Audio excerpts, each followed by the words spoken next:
Bees Golf Studio presents Tip It Out Podcast. Here are your hosts, Brandon, Blake, and Noah.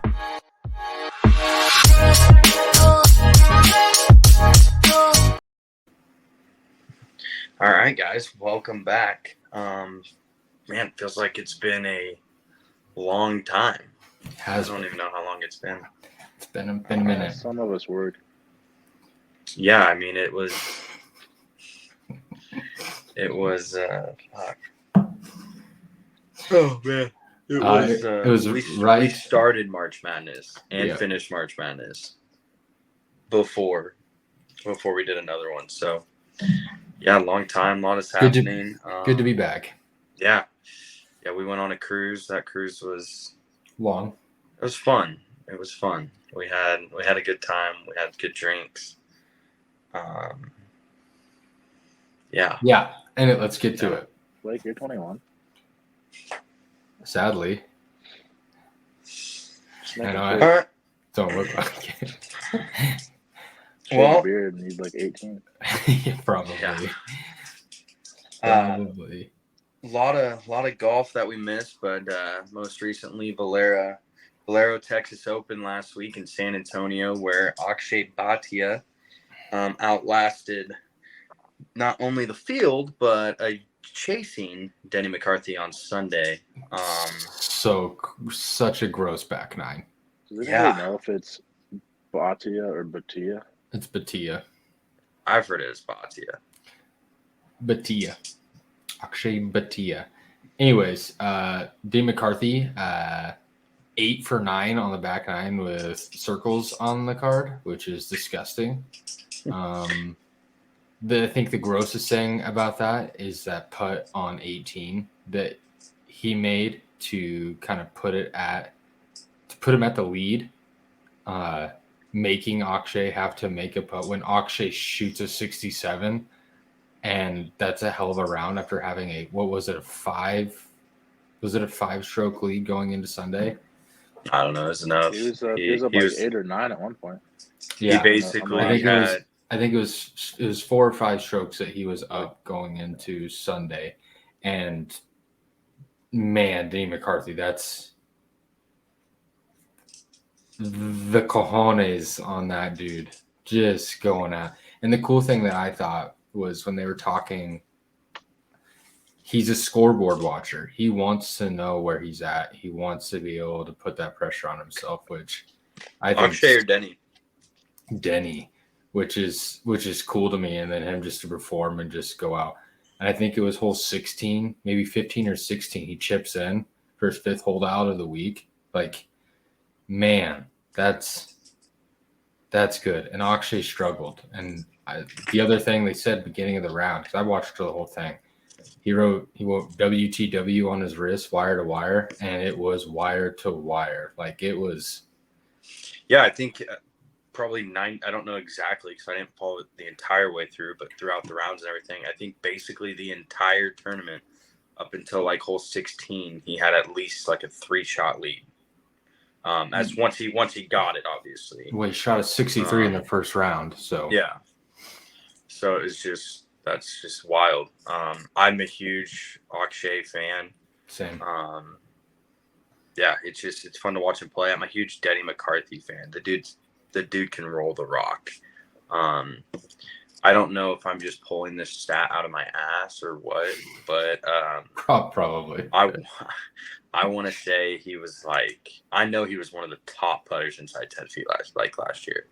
But I wanted to say, maybe it was 2 years ago, but I want to say at some point in the last couple of years, I heard some outlandish stat that at one point he was like 70% inside 10 feet or something like that. And it's just outrageous. And I love watching him putt. One thing that I've noticed the past couple, just kind of since I'm watching people play, like, have you guys noticed that some of the best putters, they stand upright more? Well, when Ricky was putting really well, he was very, very vertical. Yeah. And I think obviously it's not like, oh, you stand up, you're going to be a better putter. You're going to be an awesome putter. But it's cool to see. And like Steve Stricker was always a heel up guy. And you see people who obviously struggle, like Tony Finau, he's got that toe way up. But I just thought that was really interesting. I think another one that stands really high up, who's maybe not statistically as good of a putter, is JT Poston. He is like straight up, little knee flex, and he actually has kind of an open stance. He kind of just basically taps it around everywhere, which is kind of cool. Well, your boy Brian Harmon basically has to be on top of his tippy toes to stand over a 35-inch putter. Yeah, so, my boy Brian. That's my boy. You're the one that called him out. That's my boy. And he's on your team too. I love me some Brian Harmon. Putts itself, dude. Has to. Does he have a lab putter? What putter does he have? It's a big one. I think it's a Scotty. Is it? But Brian? Yeah, it's a big old putter. It's a dinner plate. Yeah. Although I think we should give Akshay a round of applause for making the Masters. Yeah. That win got him into the Masters. Yeah, it did. Huge. I didn't think Denny was in yet either. That's his second one, isn't it? Denny isn't in. Actually, that's his second win.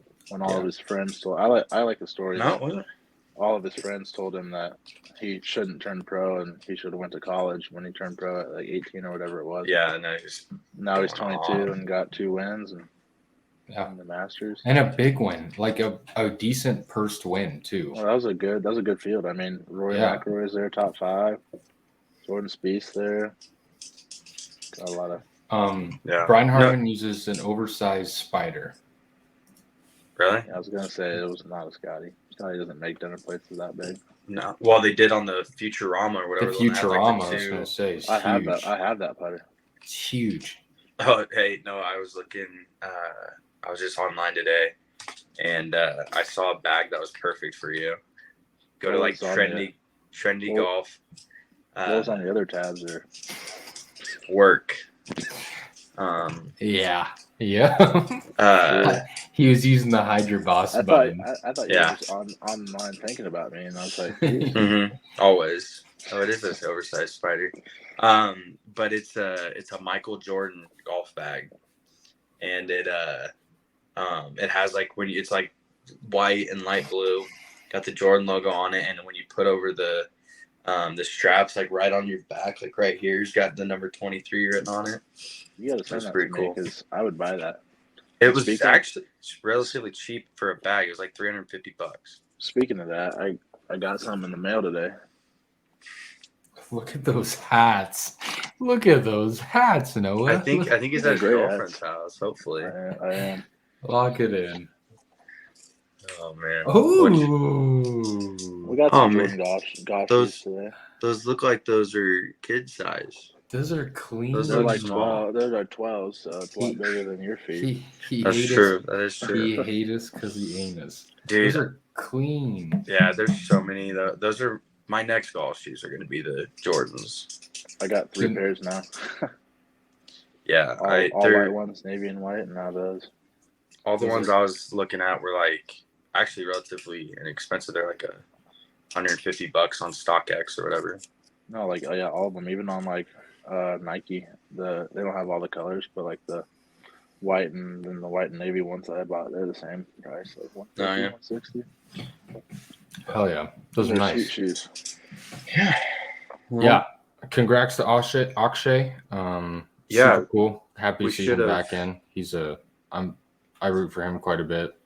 I was biting my nails Sunday watching that. So super cool stuff. That's fun. Short and brief, another congrats to South Carolina for beating Iowa in the women's March Madness tournament. That was fun. We're not congratulating them. I don't mind South Carolina, but their coach, when she was asked in a press conference about if transgender women should play, and she said, if you identify as a girl, I think you should be able to play. Yeah, no. And then- I liked that she like kind of took a step out for Caitlyn though. She's After kind of a good everything- person. Like the rest of I haven't heard much else about her, but that really turned me off. But everything else with everything the hate that Caitlyn's gotten, I haven't really understood. I know she's a lot, but that's a competitive part of the game. So I don't really care to dive deep into it. But real quick though, we should have instead of giving Akshay a round of applause, we should have given him a big old fist bump or something. You know, show him how to do it to where we don't dislocate our shoulder. I wonder how much that's going to affect him going into his first Masters. I mean, you hate to be that second Masters. Is it second Masters? Hate to go into his second Masters and that would suck. That would just be so next, bad. I think we should give a round of applause to Isaac Miller. Yeah. Oh, First true. place in the bracket challenge. Also, Yeah. Greg Flores, second place. Yeah. Dev Valley, third place. Who was the loser of losers? Ooh, I don't even know. It might be me. It might actually be me. I'll check if it's still up. Should be still up. Should be. Yeah, so I guess my brother had some. He claims he made it. Now I don't know if this is accurate or not, because he said his buddy, who's an engineer, did the algorithms. But he's got some. That was his sim bracket. He won two bracket pools with this sim bracket. Christian Gilardi got last. Yeah, we worked with him. Also, let's give a round of applause to a former guest on our podcast, Alex Shockey. Got fourth to last. So, yeah. Round of applause to Alex. Stick to the golf, buddy. Well, let's see if he gets in on our Masters pool. See how that goes for him. Maybe that'll help him out his credibility a little bit. But yeah, I guess March Madness is officially over. I think but old Dougie had a lead for a long time, didn't he? At least like up to like the Final Four or something. I saw his name up there the whole time, but didn't have the end, I guess, huh? Yeah, my mom had NC State in the Final Four. So, damn, what a pull! What a pull! I was surprised with how many people, not necessarily in ours, because I stopped watching. You know, the minute after the first weekend, I was so screwed. But a lot of people had Bama in the Final Four, a lot more than I thought. And I get the whole scoring and everything, but I saw a trend in March Madness that was normally when the really fast teams play, like when there's just huge disparity, the slow teams normally win, and obviously that just wasn't the case for Alabama. But yeah, shocked by that. While we're on the topic of round of applause to UConn men's national team for going back to back. First time since the Florida Gators. Noah's, apparently, we learned last night, is against UConn. Can't stand UConn. I don't know why. Nobody doesn't like Hurley. Basketball likes Dan Hurley. I love him. I dig him. I think the aggression that he has, the confidence, the emotion, that's everything that I'd want in a coach, and I don't know why you would be against it. Because he pushed a player on the court and then argued that he that's okay. That's one thing. But no, let's actually, while we're on the topic of Dan Hurley, will Dan Hurley, let's just a quick yes, no, will Dan Hurley go to Kentucky? He already said no. Well, I mean, everybody then he says also, no when they're asked. Yeah. But like you just won two two national championships in a row. What are you having to do? What do you have to leave for? You just more money. You just built this house. I'm just saying, like, I guarantee you the next head coach at Kentucky will be on record saying that they're not leaving their current job. What happens? Unless it's Scott Drew. I was going to say, I would agree with you, but I think it's Scott Drew, and Scott Drew has not said anything. Yeah. But it'll be interesting for sure. I think that's all their other ones have said that they're not going. You know, Billy Donovan, Hurley, Nate Oates. Yeah. I mean, so anybody else, obviously the whole, you're going to say, right? Because you'd hate to say, yeah, I'm going to Kentucky, and then Kentucky decides that, let's say Nate Oates goes, yeah, I'm going to take the Kentucky job, but then all of a sudden Dan Hurley's wants it, and all of a sudden Dan Hurley gets the Kentucky job, and Nate Oates is like, oh shit, I got to go back and coach, and I already told him I was gone. So obviously they're saying that, but Dan Hurley, like Blake said, he's built this team. They've gone back to back. I mean, you can chase back the to money, back with losing 5 guys last year, which is insane. Did you hear what they offered Dan Hurley? $11 million a year. Damn. Yeah, I saw something that it was going to make him the highest paid. Kirby Smart. Damn. I mean, What's up, brother? But fuck, man. It's you throw a bag if you need it. But so I did see one thing that was awesome, and obviously I sent you guys to it in the group message. Hurley just talking about how, you kind of basically just don't let everybody else hurt you. I think I can actually go on record. I've been on record saying that the first or second episode was Edie's going to get his. You just got to make sure that everybody else doesn't get theirs, and you'll be fine. And he said that, and it was kind of cool to see it come to fruition because everybody knew it, but nobody has really done it throughout the year. I mean, can I point out that it's a lot easier to guard, it's easier said than done for everybody else, but it's easy for Hurley to say it because they have a guy 7'1". Yeah, but I didn't. It's like the best post defender. Yeah. I didn't think he played that well though. If I'm gonna be honest. Did you see the start of the game though? Yeah. The first 15 minutes, he was the best he's been all year. Yeah, and then he really struggled after that. But. And Edie played very well. I'm not going to take anything against it because there are some things that Edie did last night that I thought was phenomenal compared to like watching him play in Nebraska. He didn't do an up fake go under with the left hand. He didn't do it. But he struggled still. Because we doubled him every time. I mean, yeah. So just being the athleticness into him and everything was crazy. Can we talk about just this random white dude having just a tomahawk putback dunk for Purdue? Oh my That was one of the best dunks I've ever seen in college basketball. It was insane. Yeah, shut the stadium down for sure. I was just like, what is going on? He came out of nowhere. Right before he came onto the court, he laced up his shoes and he's just, make me like Mike. That's what he said multiple times. But back to the Edie thing. The one thing that I saw on Twitter that was wild, and it was Klingon guarding him, and the whole tweet was just like, like this is great coaching and great scouting by UConn, and like actually performing. It's another thing. And it was Klingon was right. I'm saying right. Klingon was literally playing the left shoulder of Edie the entire night. It was just straight 2-minute clip. Good scouting. Yeah, he literally wouldn't turn to his left. He basically would give him his right shoulder and finish with the left hand, and Edie couldn't do it. So, I mean, it just comes to the fact that, like, here's my question leading up to that, I guess. I don't think he will be, but is Edie going to do anything in the NBA? He'll be a stud G League player. No, he'll be on the roster. For what? What does he bring?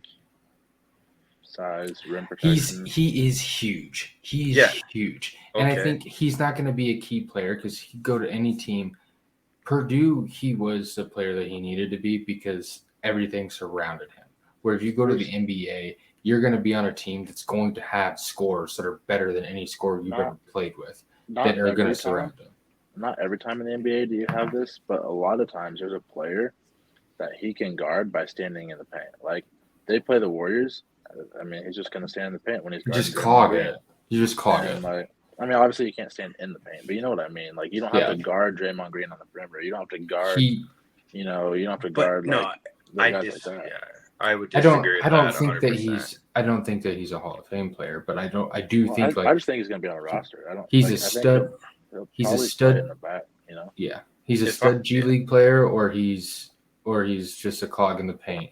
He can shoot free throws. He's very freaking good at free throws. So I just think he's a liability defensively. I mean, yeah, Ooh. that one Wait, time. guys. Speaking of Alex Shockey, he just paid me for our bracket or for our March Madness pool. Round of just- applause. I just Round of sent, applause. Let's see if he does better today. Let's see if he does better. I just sent it to him too. So You should text him and like tell him to look at what I say on this kind of time. But no, I just think, I mean, yeah, he's obviously going to be a rim protector, but how many guys have we seen that have been that big and haven't done anything in the NBA? Like, yes, that one chance that, like, the thing is, like you said, you can play in the paint against Draymond, but the fact is, Draymond can still knock down an uncontested three if he has to. There's everybody in the league can hit a wide open three. So the problem is I think when he has shoot. to go out and guard, he's going to get blown by. No, I So, agree. I would agree with that. But like other teams that guard Draymond Green don't guard him on the perimeter. Yeah, He can make it. They're not guarding him at the perimeter, but they're guarding him at least above free throw line extended. Edie above free throw line extended is getting burnt 9 times out of 10. You have to realize though how like long he is. Like he can stand at the free throw line guarding somebody and take 2 steps, basically 1 step back, and he's at the rim contesting. Yeah, no, I mean, I get it. I just think it's a different beast, and I would be willing to go on record and bet money saying that within 2 years he has seen less than 7 minutes a game, or maybe out of the league.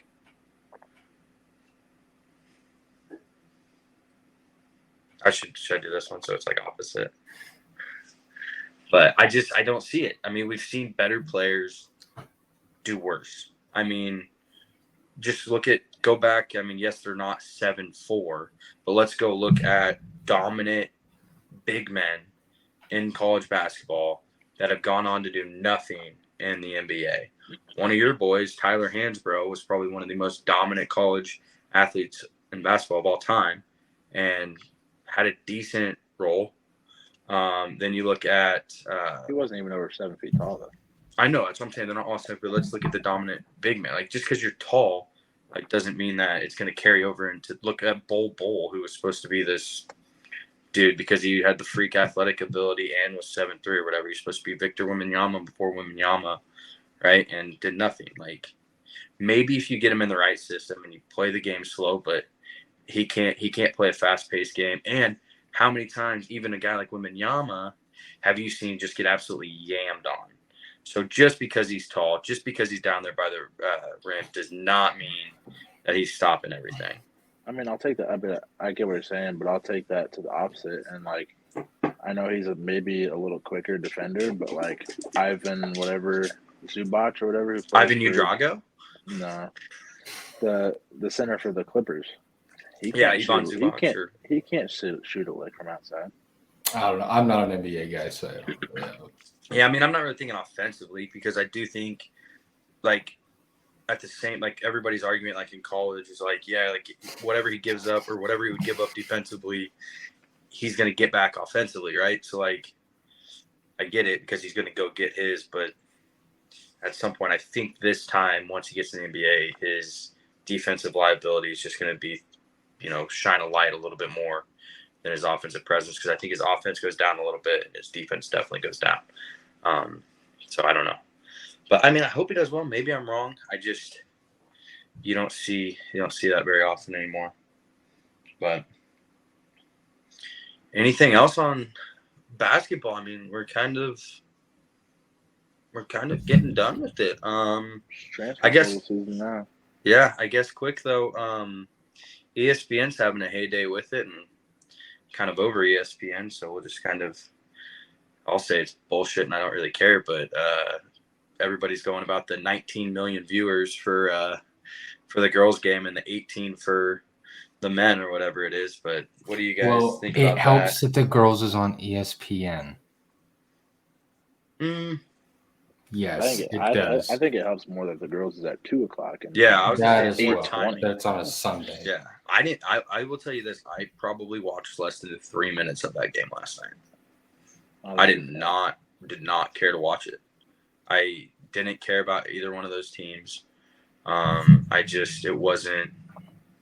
I don't know. The only thing that was appealing to me was the matchup between Edie and Klingon, and maybe like Cam Spencer and Smith, or Lloyd or whoever was matched up with him. But that was appealing. But I didn't care. But I think part of that comes that it's 8:30 at night. I got a 10-month-old who's not been sleeping, so like I think that's part of it. But a 3:00 game on Sunday, like the girls or whatever time it was, you're gonna get 25 million people that watch it, I think. But I don't know. Basketball's over.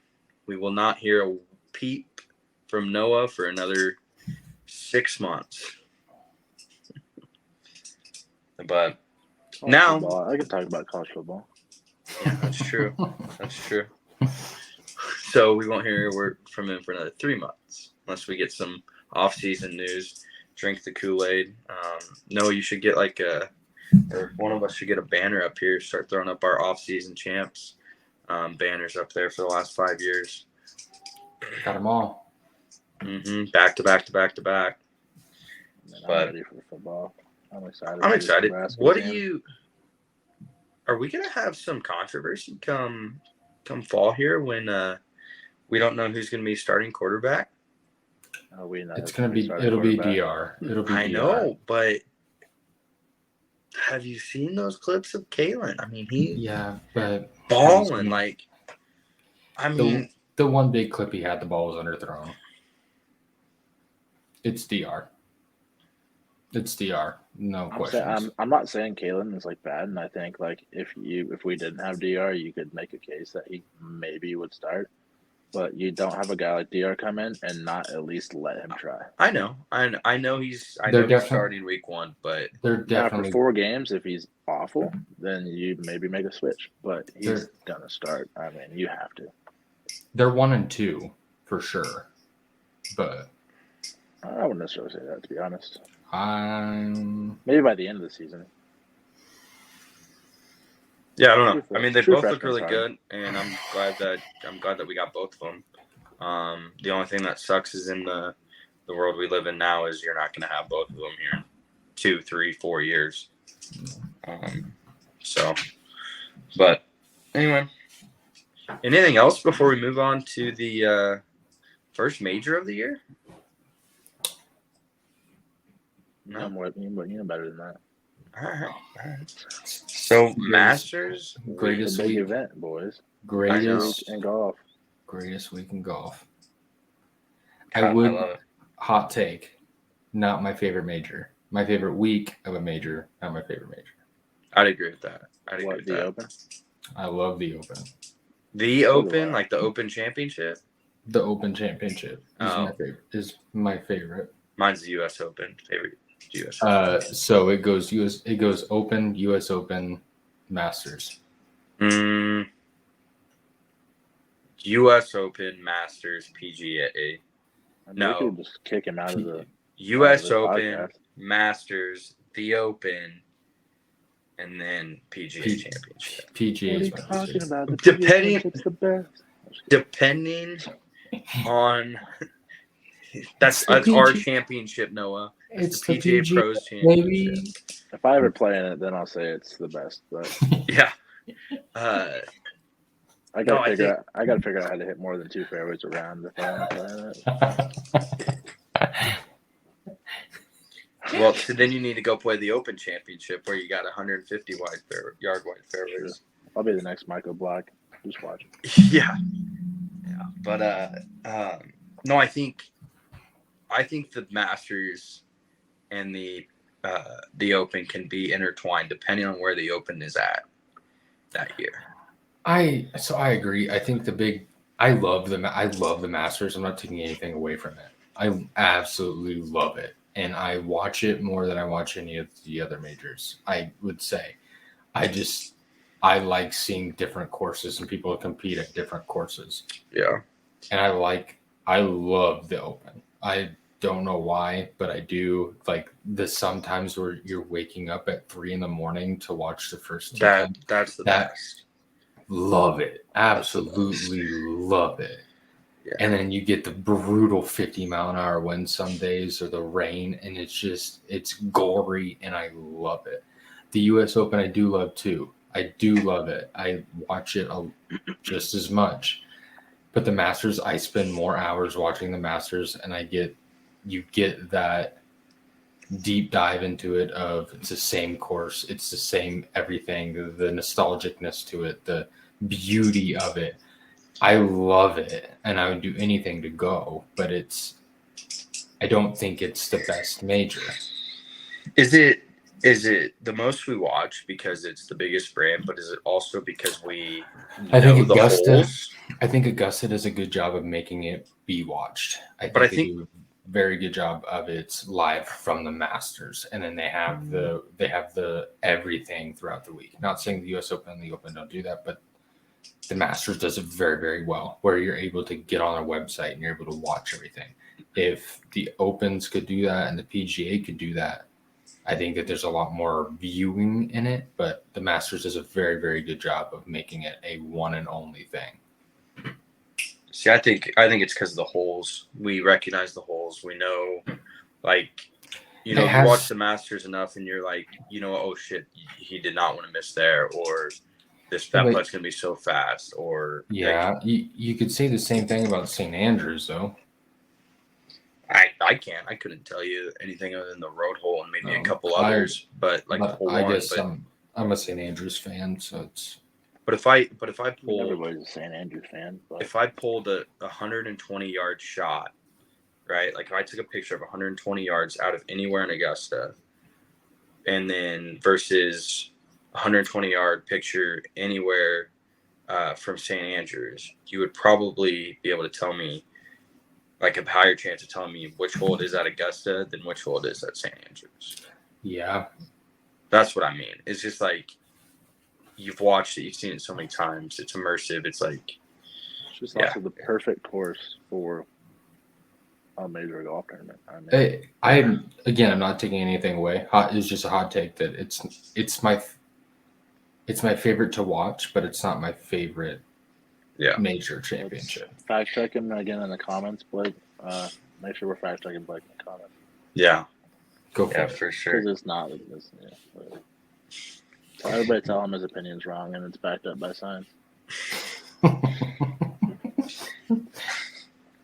Wow. Okay. First time we get to see some live golfers. No. Wrong. Not wrong. That is wrong.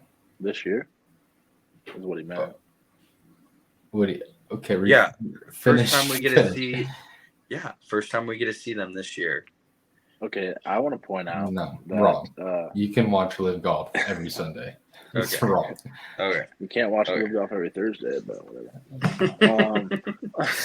If John Rahm had something. John Rahm would have something.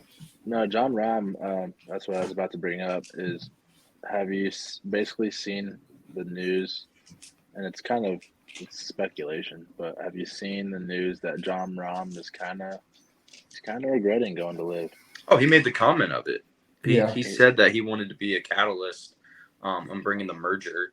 So he basically felt that when he was leaving, it would kind of be like the straw that broke the camel's back on really getting things accelerated.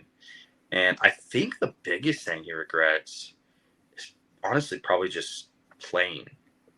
I think he just misses the competitive year or week in and week out. He likes not to say lives not, but you know what I mean, like the real golf tournaments. He likes the grind of being on the PGA Tour. He wants to compete. He wants to play against the best players every week. He wants to play those courses that PGA plays. And I think one of the biggest storylines, at least for me, this week, is seeing Rahm, because everybody is basically saying right now, like, hey, he's talking out both sides of his mouth. He's been playing resort courses for the last however many months, and people are like, he's probably not going to do that well. He's probably not as ready as he usually is this week, and people are saying he's probably not going to do that well. Obviously, in my opinion, John Rahm is the second best player in the world, behind Scotty, but I could see him struggling a little bit this week. Yeah, I thought that too. I keep popping in my head is like in our one and dones and stuff. It's like, John Rahm's a good pick, but I keep going like, don't pick him. He's for live. Like, he's not going to be prepared. Like, there's a lot going on. But then I look back on it, like, how many times did we say that last year for the Masters, and the live guys fucking went off. Like, they were like, you know what, we are fucking prepared. They went off for the Masters. Here's the caveat: almost a lot of those live players always play well at Augusta. That's true. John yeah, Rahm you look at the that. one. John Rahm doesn't have that. Like Patrick Reed, Bubba Watson, Phil Mickelson, Yeah, all those Louis Oosthuizen, all those guys always play well at Augusta. Brooks Koepka always plays well in majors, plays well at Augusta. yeah. Obviously, John Rahm's won Augusta, so I'm not saying he hasn't played good at Augusta, but you don't have that 20-year period where he's always at the top. So, like, I'm going to pull this, though. I'm going to fact check you on that a little bit, because we had Golf Channel on upstairs while we were eating, and they pulled up this stat, and John Rahm has like the best statistics at Augusta since like 2018 or 19. I'm saying, like, the period, though, is so small. The period, 5 years, 6 years, that's a decent amount. You look at his 5 or 6 years, and I'd have to pull it up. I did this whole Excel spreadsheet with all these different stats and stuff, and one of the stats was like the amount of Masters they played. If you look, like John Rahm's 5, however many Masters he's played, I don't even know. He's played in basically more than a lot of the field, because other than like the older guys, the past champions, like he's in the upper half of the amount of times like most people played Augusta. I get totally what you're saying. The only caveat is it's his first tournament back from the switch.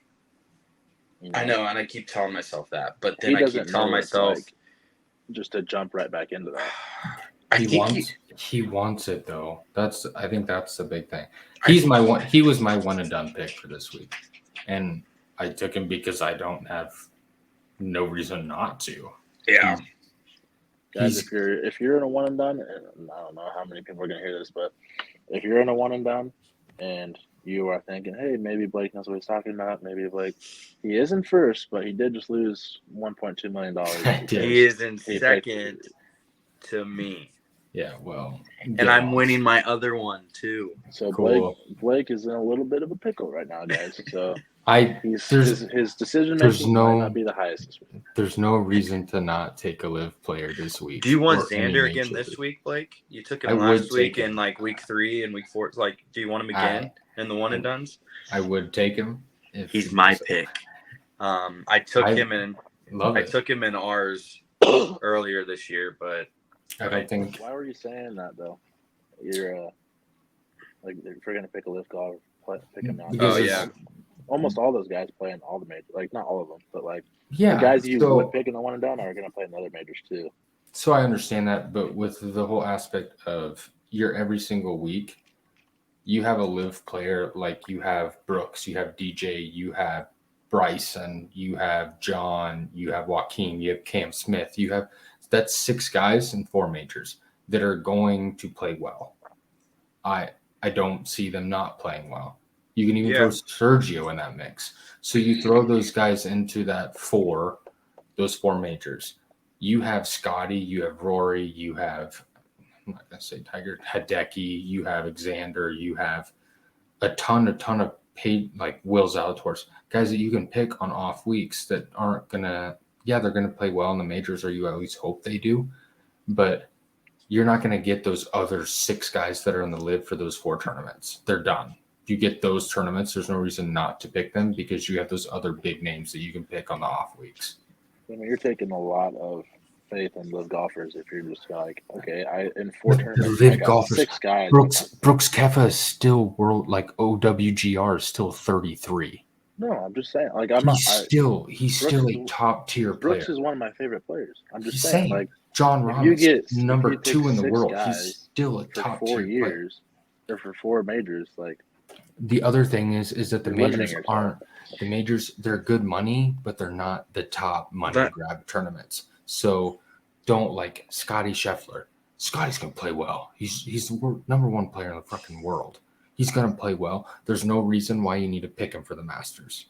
Pick him in the Genesis and the Arnold Palmer and the Players tournaments. They're gonna be big cash prizes that he's gonna be in that. You don't want to hold on to him for a tournament that you're going to be able to get a live guy in that's going to make a good dose of money in that. Let me throw this at you for the It's argument. the same thing with non-cuts. Same thing with non-cut tournaments. You don't need to take a big name in those. For argumentative purposes, not only to argue with you just for fun, but also because I believe it. But so I get where you're coming from with the live golf thing, right? Like, this is your chance to use them. Some guys are going to play well. Use them. My argument to that is you said you had like 6 guys that you can pick from for 4 majors. I would argue that there's 2. I named 6. No, I named there's 6 2. guys. There's 2 for 4 majors. Disagree, there's John Rahm and there's Brooks Koepka. And everybody, Cam Smith just shot like 4 over last week. Congrats. He's not. So what I'm saying though is that what did everybody else shoot in that tournament? Cam Smith has a major championship. John Rahm and Brooks Koepka are still top 10, if not top 5 players in the world. Cam Smith, DeChambeau, Joaquin Niemann are still top 30 players in the world. But that doesn't mean you have to take them now, because why would I take the 28th ranked player in the world when I could take the 16th player in the world that I still have is basically the same amount of use on it? So like, I don't disagree. I'm not disagreeing with that. I just think that the likeliness of you not having to waste a player that's going to be good down the line, or that's going to be in those high cap tournaments where there's going to be a big money grab to help move you up from spot 5 to spot 4. Yeah. I mean, I would get that too if there weren't just absolutely anybody and everybody winning golf tournaments this year. It's the same thing on why I'm not going to take Scotty Scheffler in a non-cut tournament. There's no reason why. I can pick a low person that's going to make a little bit of money still in a non-cut tournament that I'm still going to move up a little bit. I'm still going to grow. And when in doubt, you can always take Xander. Again.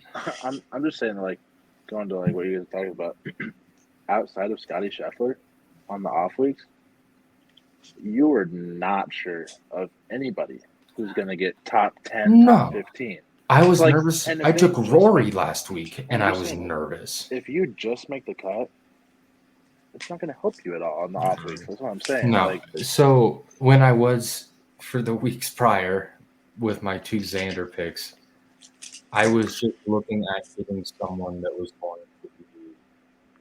to at least grow. Where a lot of people took Corey Connors last week back to back. Like, he made $67,000. Awesome, good for him.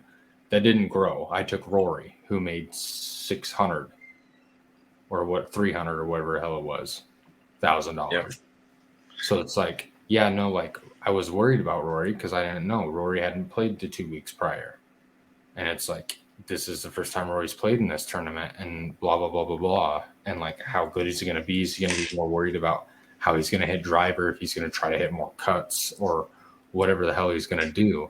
But he ended up playing very well.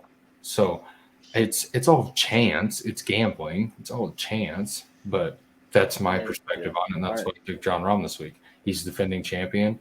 I have 3 more opportunities to take him.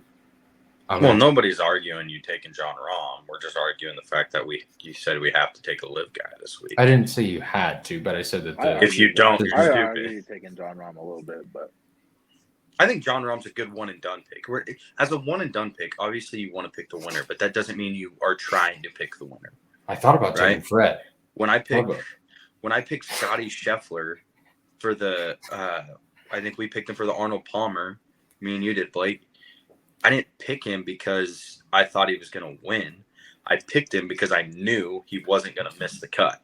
But it's a big purse. I know, but what I'm saying is that like that was my reason. Well, I was arguing when Noah said your one and done pick with Rahm. Like I don't think Rahm's going to win this week, but that doesn't mean I'm not going to pick him because I know he's going to do pretty well. One guy I really want to pick, and I just can't quite have the balls to do it yet because that huge tradition piece and having to play the Masters over and over and over and over to do well and win. I want to take Wyndham Clark so badly. So badly. All those stats that I sent you, Blake, everything was just green across the board. The only red was the 0 Masters played. And it's just like, God, I want to take him so bad. I don't know. I'm indifferent on Wyndham. I mean, he's long. He's consistent.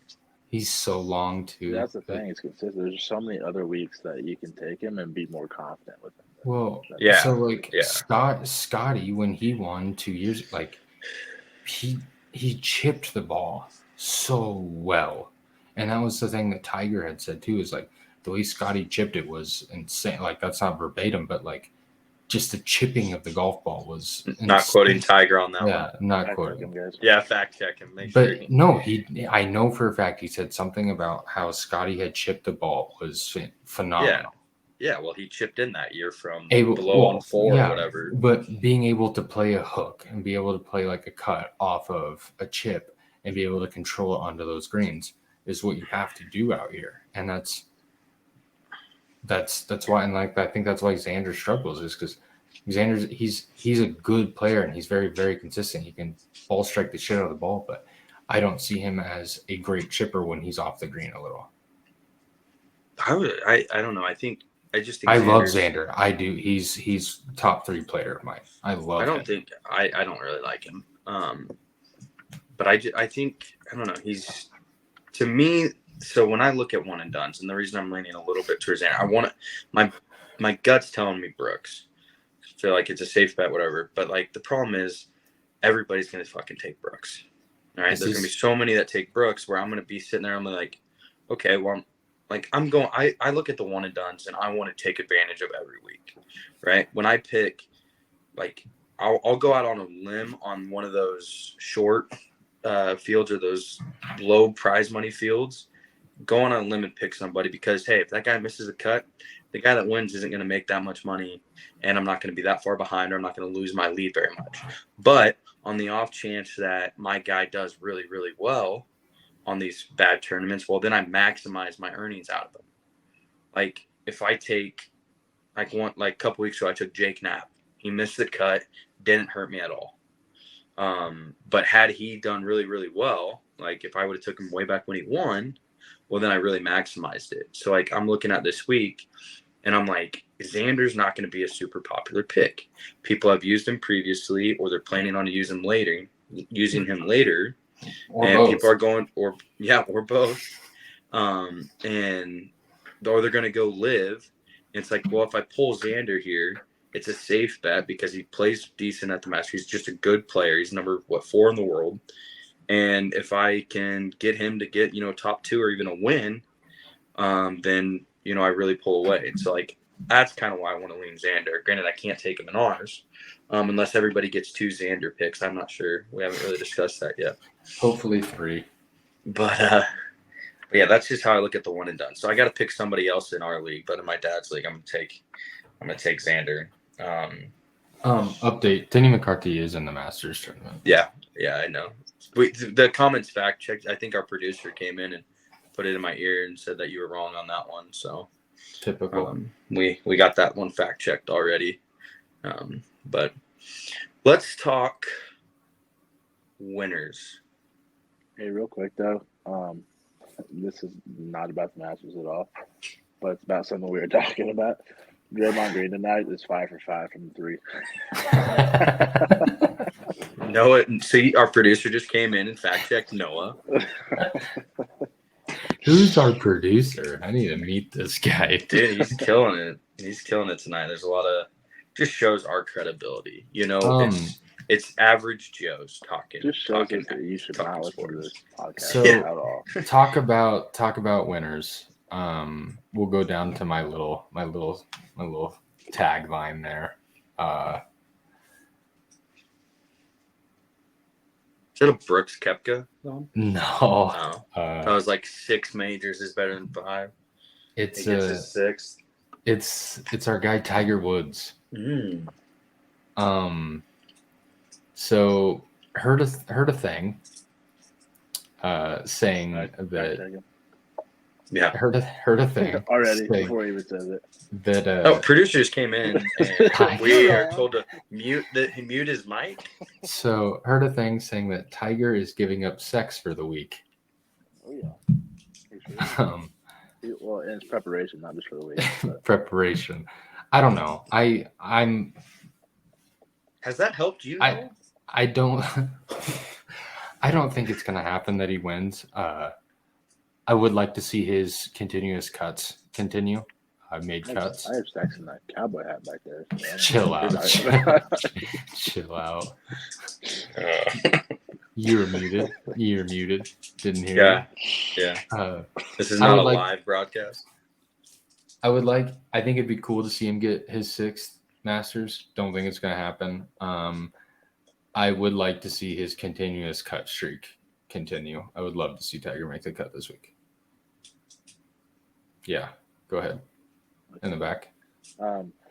Mine's also about Tiger, and since you just brought up the cut streak, odds to make the cut -150 is Tiger's odds to make the cut, and that is my bet for the week. I'm putting 150 on Tiger to make the cut. So, you want to know what my bet for the week is since we're on the topic? Siwoo Kim. Siwoo Kim. To what? I'm probably realistically top 20. Siwoo Kim did me well. No, let's do it. So if I was gonna do it and go like all in on Siwoo Kim, it's probably gonna be, you do a couple units on a made cut, you do a unit on a top 20, do a unit on a top 10, and you sprinkle a little bit on a win. I think everything I've looked at, the statistics I looked at and pulled up, just has everything down pretty much, except where he kind of struggles is from ball striking from 150 to 175, I think. But then the other stat that I saw where, cause like I was filling out all the stats, and like as I was going through, I'm like I just kept popping up like green for Siwoo Kim, which was like high rankings for these stats. And then I was like, man, is Siwoo really supposed to do that well here? And then they pull up the stat of 12 out of the past 12 major winners or Masters winners have had at least 18 like strokes gained or whatever. 5 tournaments leading up to the Masters, and he's like one of like 12 that have had that on there as well. So I think, and God damn it, I can't wait for him to miss the cut. Siwoo Kim is the best bet of the week. Anything you want. And then the other sneaky pick is Steven Yeager. Steven Yeager is what I was going to say as well. He's good. Sneaky. He's very sneaky. I'd be willing to do a 6 May cut parlay where we each pick 2. And I'd lead the way with Steven Yeager being the one that I would pick first. All right. So if you think we kind of talked about it a little bit, but why don't we just go in, kind of wrap it up for the most part. What's our favorite thing we're looking forward to? Who's some sleeper picks, who we think is going to struggle, and ultimately, who do you think our winner is? Or I guess we already kind of said some best bets, but anything else like that, if you don't want to pick a winner, pick a guarantee, whatever, top 5, whatever you want to do. Let's just kind of go and give our last thoughts on the Masters. Looking forward to hearing Jim Nantz on Sunday. That's kind of my kind of my big thing. I love that, just the Sunday afternoon. We're gonna miss that when there's no longer there. Yeah. You kind of cream when you hear him say "hello, friends," right? Yeah, it's literally the best. I'm excited to see Willie Z back playing well and in the Masters. And I'm excited to see Jordan make a mess of things and still make a circle on the card. I think speak for everybody, but seeing Tiger walk down that first tee box is another thing I'm jacked about. So Yeah. Expectations, I don't really have one. I don't really want to see a live player win it. I'd like to see, ideally I'd love to see Tiger win it, but I wouldn't mind seeing the other two that I'd said with Will and Jordan win it this week too. So Yeah, I'm just excited to just watch some golf. It's just different when the majors start going. This year's been a little different. This is the most golf I've watched up until this point. Normally, this is kind of the start of the year for me as far as, Masters is here. I'll watch the Players and the Arnold Palmer a little bit, but normally it's like, okay, summer's here, golf's here. This is what starts it. So getting that feeling back a little bit is what's going to be what I'm looking forward to.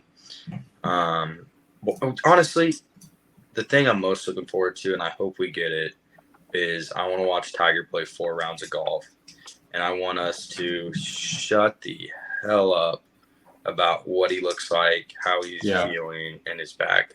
I just want to, in silence, watch a round of Tiger and have nobody say anything about his physical ability, as far as, oh, look, he's walking with a limp. He's going to walk with a limp. It's what he's going to do for the rest of his life, right? It doesn't mean anything. So I want everybody to shut up on that. I just want to watch Tiger play 4 rounds of golf. Hot take. I don't know if it's that hot. Patrick Cantley, Tom Kim, and who else did I see? Maybe it's just those two. Are going to struggle. I could see them both missing the cut. It's gonna be fun, and I could see Tom Kim not even being close. Or did you pick Patrick Cantley for the one and done? Is that what you're leaning? No, but what I'm about to say for my tournament stuff is gotcha. A little opposite of that. I'm not necessarily saying they're going to blow up, but I don't think Tom Kim's going to have any chance of winning, and I think Patrick Cantley is going to struggle. If he does make the cut, I don't see him being up there. Guys to watch, we already said a couple, and I think actually I took every single one of these guys almost on my master school picks. Steven Yeager, Keegan Bradley, Siwoo Kim, Tony Finau, and Xander, I think, are kind of my picks for that pool or whatever. But I think Tony, Keegan, Siwoo, and Yeager are really going to shine this week, hopefully. So that's what I think. Yeah, I'm looking forward to a couple things I'm looking forward to, I guess. I've seen the live guys. Looking forward to the Koepka-Brian Harmon interactions the first 2 days. That was a sneaky pairing by the committee. That was pretty funny. Jordan Spieth, like Blake said, he could damn well win it. And re-aggravated his thumb, he said, though. So I'll be curious to watch that. Part. And just all the injuries we said, I know Wyndham Clark just back a couple weeks ago. Scotty. Scotty with his back. I forget, someone is something like that. Is it the year that Rory does it? I would love to say yes. I love Rory, but no. I don't. But he played well last week. The top two. Let me just break this down real quick. So the top 2 things that I saw for having success at Augusta is your 3-putt avoidance, your strokes gained, short game, and your par 5 scoring. His rankings on that are 119, 124, 71. Then you look at a guy like Scotty, who is really bad at 3-point avoidance. He's at 94, but he's getting that trending a little bit better. And then strokes game, short game is 5, and par 5 scoring is 1. So you're looking at the heavy favorite versus another guy with, those weighted. I mean, they mean nothing. They're on paper, but then let's go through his it's 119, 124, 71, 19, 9, 139, 121, 69, 1, and 4. Right? Those are Rory's. A lot of high numbers there. Scotty is 94, 5, 1, 1, 1, 1, 38, 37, 18, 87. So, your top 2 players in the world, they're going to play completely different at Augusta. So I'd love to say that it's Rory's year, but I don't think Rory ever wins the Masters because the course does not suit him. Bold. Yeah.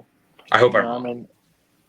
Other guys I'm looking forward to seeing are, I know he's played kind of poorly recently, but Jason Day usually plays pretty well at the Masters. I always kind of look forward to just kind of the old guys that usually play well there.